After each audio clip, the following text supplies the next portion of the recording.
What if I told you that the most perfect Nuragic water temple, a 3,000-year-old feat of engineering, remained hidden for centuries beneath a landslide? Sardinia, an ancient land, an island of mysteries and forgotten civilizations.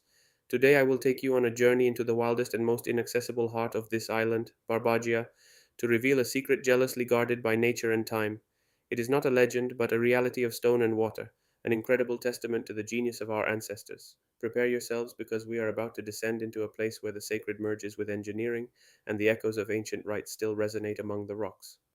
Imagine walking through a secluded gorge, the thick vegetation enveloping everything, the silence broken only by the rustling of leaves and the distant murmur of a stream.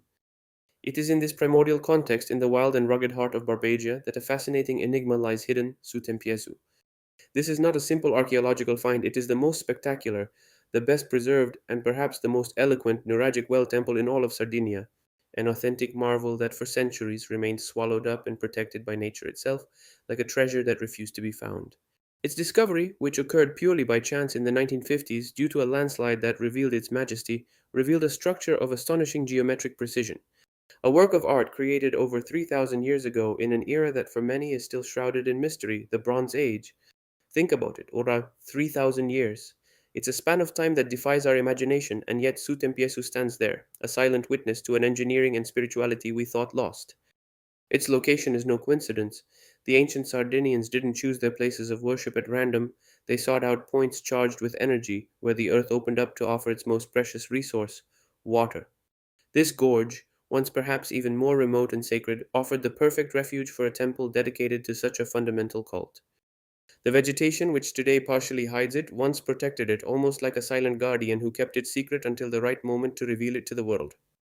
It's a place that captivates you, that makes you feel small in the face of the immensity of time and the greatness of those who built it.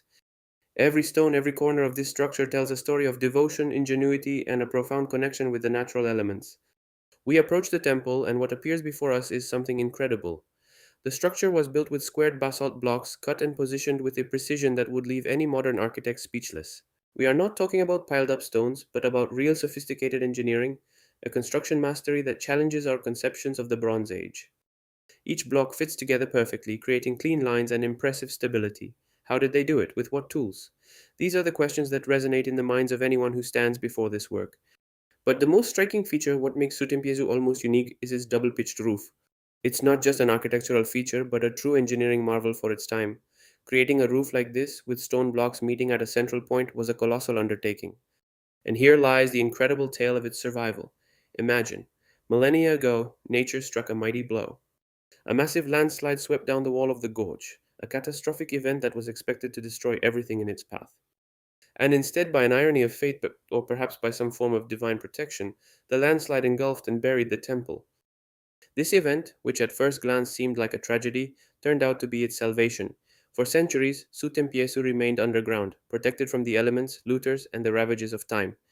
The landslide became its shield, a sort of natural sarcophagus that preserved intact not only the physical structure but also the sacredness and atmosphere that surrounded it.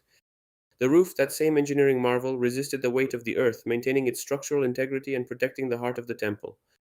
But the roof's function wasn't just static, it wasn't just about keeping the rain out.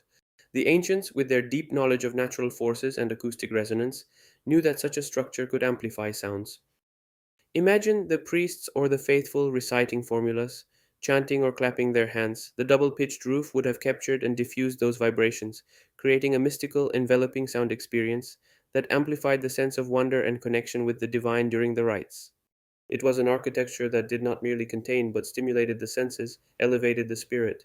It was a living, pulsating architecture capable of transforming a simple space into a vibrant sanctuary. The true beating heart of Sutempiesu, the very reason for its existence, lies in the cult of water.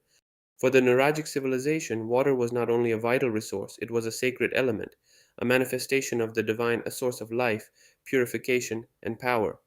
And Sutempiesu is perhaps the most eloquent and moving testimony of this profound veneration. In the center of the temple, under the protection of the miraculously preserved roof, lies the internal spring. Think about it, 3,000 years and more, and that water is still flowing. Clear, fresh, and crystalline, it still flows today as it did for the ancient Sardinians. It's a direct link to the past, a palpable connection with those who built this place. The spring water is channeled into a series of skillfully carved and arranged stone basins.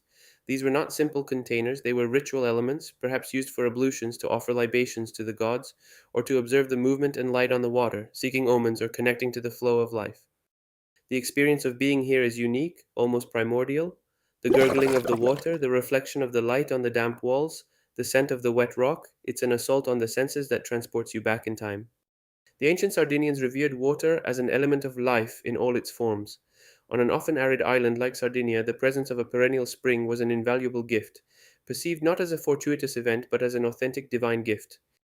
It was water that nourished crops, that quenched the thirst of animals and people, that allowed life to flourish, but it went beyond mere physical survival.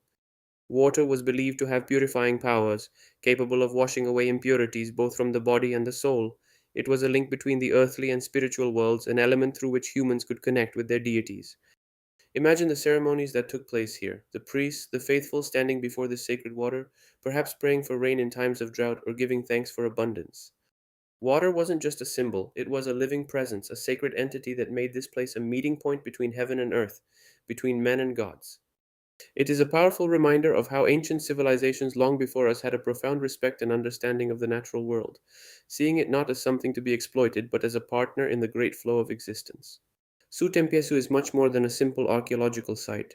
It is a monument that transcends its own materiality to become a symbol, a true prehistoric cathedral. It does not have the imposing dimensions of the great Gothic churches, but its essence, its capacity to inspire reverence and connect the human to the divine, is the same. It is a place where the sacred manifests itself in every stone, in every drop of water. Scholars believe that this temple was dedicated in particular to the moon and the underworld deities. The moon, with its cycle that influenced the tides and fertility, was a very powerful figure in the Nuragic pantheon, often associated with water and femininity. The underground deities, guardians of the mysteries of the earth, of fertility, and perhaps even of the afterlife, found in a sacred well like this their perfect altar.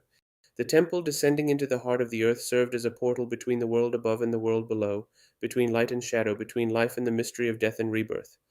Visiting Sutempiesu is like taking a step back in time, a deep dive into an era when the line between sacred and profane was thin, almost non existent. This is where the architectural ingenuity of the ancient Sardinians reaches its pinnacle. They created something that not only stood the test of time but also spoke directly to the soul, combining functionality, aesthetics, and profound spiritual meaning. It is no coincidence that it is so well preserved. It is almost as if the place itself, the mountain, the landslide, had conspired to preserve this masterpiece, so that one day it might speak to us again.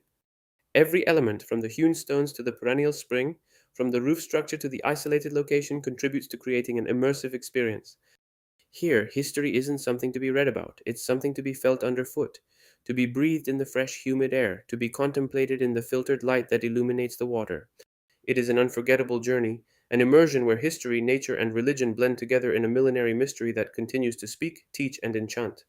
Sutempiesu is not just an archaeological site, it is a window into the soul of a civilization that knew how to listen to the earth and the sky, creating a sanctuary that still resonates with their wisdom today. It's a demonstration that even 3,000 years ago, man was capable of building not only out of necessity, but for the sacred, for beauty, for eternity. It's a silent cathedral, but its voice is powerful if only we know how to listen. If this journey through time has fascinated you, don't miss the next video on another incredible secret of Sardinia.